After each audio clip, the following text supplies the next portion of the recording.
Don Bosco, pra thëj se mbajnë më nuk e qenë redaktori i Gazetës Shekulli, ato i qushin bila atë gjermane përballë. Aty ka qenë një... Ju thatë kush është ky shmëndë që i farë? Të kam thënë atëherë, kur pash një kantier të rrethuar, edhe atëherë kam mështraur për herë të parë dulagët. Edhe thash tani këto o janë gjeni, o këta janë katastrofa më e madhe. Dolët që ishit gjeni. Sa do se pi, por ne për fat mi jemi një biznes familjar, jemi 3 vëllezër, kështu që probabiliteti që jemi 3 bullallënj ose i detë është shumë i ulët. Keni edhe 3 zonja, kështu që ajmë tepër. Investimi më i keq. Që s'do doja ta kishe bërë tani. Sepse nga ato keni mësuar, nga dështimet mëson njëri. Kemi ke proja gajt në Durrës, ne ndërtuam aty 600 apartamente. I bëm në kohë rekordi dhe gjysmë për atë kohë, po flasim para 15-20 ditësh, ishte shpejtësi maksimale. Kurse responsi në zori kriza vitit 2010-2012, edhe responsi ishte shumë. Erdhen ekot e krizës greke dhe fluskës amerikane në atë periudhë, se atëherë ka qenë 2008. Por a ka rrezik fluske edhe në Shqipëri? Në ndërtim? Kjo është pjesë e ne luftojmë fort të dinim kapitalizëm. Edhe kapitalizmi zdone ka brenda vetes zhvillimin ciklik. Dhe zhvillimi ciklik do të thotë që një 8-10 vjet, 7 vjet, sa ka filluar të shpejtohet, ti ke gjithmonë një krizë. Duhet të jesh mjaftkueshëm, i arsyeshëm që kur është periudhë bumit të vesh pak udhjan, dhe kur është periudhë që do të mbash dietë të trezësh jamën të. Është sinusoid. Në ça momentit sinusoidës jemi lart, poshtë, mes? Mund ta ndajmë në dy komponente. Në Tiranë dhe në Bregdet. Se këto janë dy ngjarje më ndaja. Dy kantieret më të mëdha të ndërtimit në Shqipëri. Në Bregdet mendoj që ka hapësirë akoma, kurse në Tiranë do thosha që do filloj intermittent fasting, që thënë. Jemi pra në ngopjes.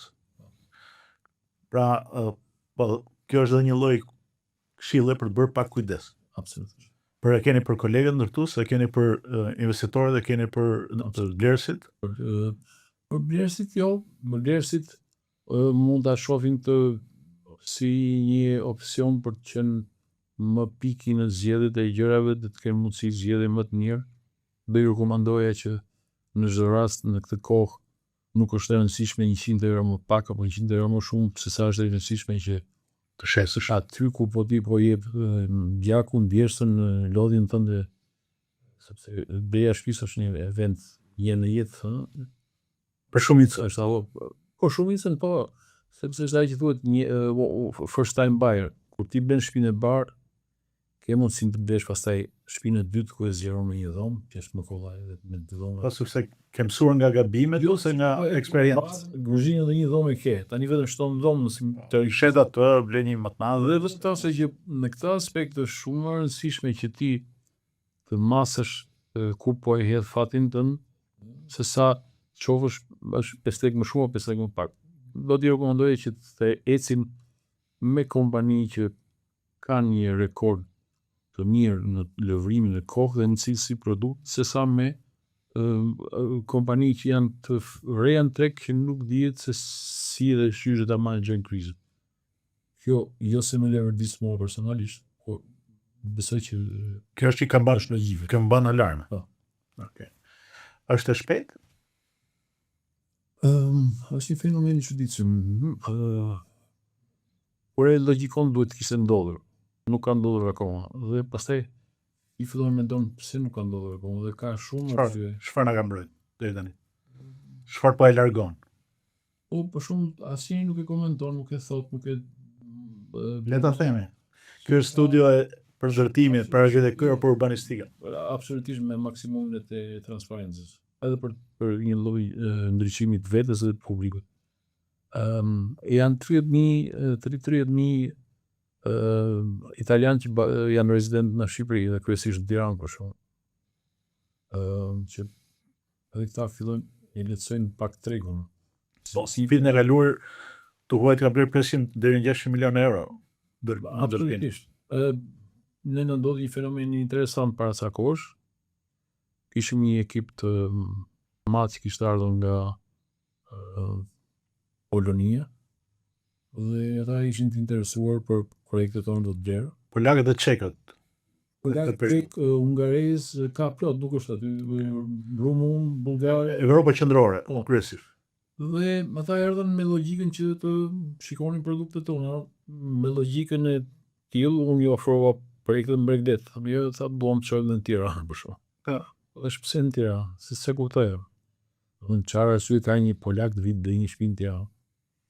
Dhe pastaj me shumë qetësi ai kolegu më shpjegoi dhe unë që e kam përjetuar këtë e kuptova dhe më bëri sens. Logjika është që ne po presim të hyjmë në Komunitetin Evropian, të bëjmë pjesë e Evropës. Në momentin kur kjo ndodh, për arritjet të çmimeve dyfishore. Rritet besueshmëria Çmimeve dyfishore. tek një ekonomi, po. Ndalim ke ajo më i kapshme nga ana e publikut. Dhe në momentin kur çmimet dyfishohen, automatikisht ti përfundon një operacion imobiliar suksesshëm apo. Dhe ç'a ndodh? Duke ditur që për 2 vjet, 3 vjet në mund të duhet të futemi në Europë. Këto shtete që e kanë parë këtë gjë të ndodhi Në vendet e tyre, e din televizje.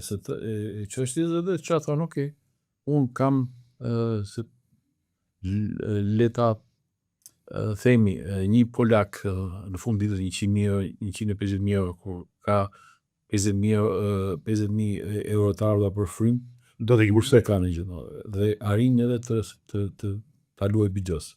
Bëj një investim. Është arsye e parë që më shpjeguan.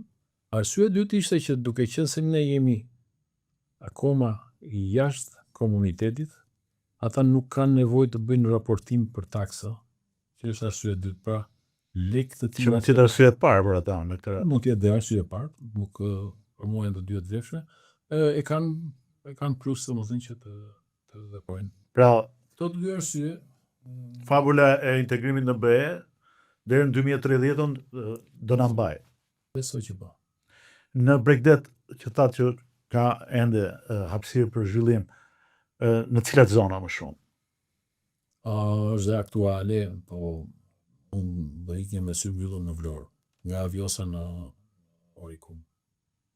Është pjesa për mua. Kjo është këshilla që mund të japësh atyre që duan të bëjnë investim në.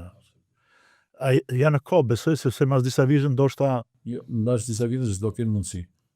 E them pa ashtu, domethënë prapë nuk e kemi shpikur rodën. Kur Port of Montenegro doli për herë parë në treg, ishte me çmimet që kemi ne tani 2.500. sot janë 12.000, Sot është 15.000, 19.000, 19.000. që realisht nuk do kenë mundësi. Teftoj një rast është dhe një ngjarje me këto të çështjen e Zbënecit. Mendoj që pa qenë brenda historisë së saj, po mendoj që të jetë mundësia e një investimi për 4 miliardësh, padyshim ai do të ndryshojë jetën e gjithë zonës përreth, jo të gjithë zonës, por të gjithë Shqipërisë. Besoj se është investimi më i madh, paktën i deklaruar deri tani në industrinë e ndërtimit. Është në çdo lloj industrie dhe është në çdo lloj industrie në Ballkan. Më thuajti mua çfarë investimi është të këtij niveli ke dëgjuar sot në Ballkan. Malizi maksimum ka pasur 800.000 të Plus me përveç parave dhe brandimi. absolutisht. Emri. Absolutisht. Të gjitha bëjnë A ka një problem që duhet ta zgjidhë qeveria? Qeveria di vetë punët e veta. Një nga ato ti pari që na karakterizon që me qeveritë ne gjithmonë kemi njëtur arm length distant, sepse kështu e kemi bërë zgjedhjen tonë si Nuk do të ndal keq. Ndoshta, pa dyshim që nuk na ka dalë keq. Ka qenë fat apo ka qenë zgjedhja, nuk e di. Por duhet të them që në thelb është një bekim. Është një bekim që inputin në ekonomi ka super gjigant. Mendoj që Në këtë aspekt Vlora është një cluster në Bregdetin shqiptare, e cila kur çdo pjesë e Bregdetit, po themi Veriu, Lezhë, Saranda do hyjë në krizë, Vlora do jetë jashtë kësaj pague, do vazhdoj të ketë jetën e vet. Dy janë faktorë. Aeroporti dhe investimi i madh i huaj. Që po bëhet. Pra edhe biemri i madh i Trumpit.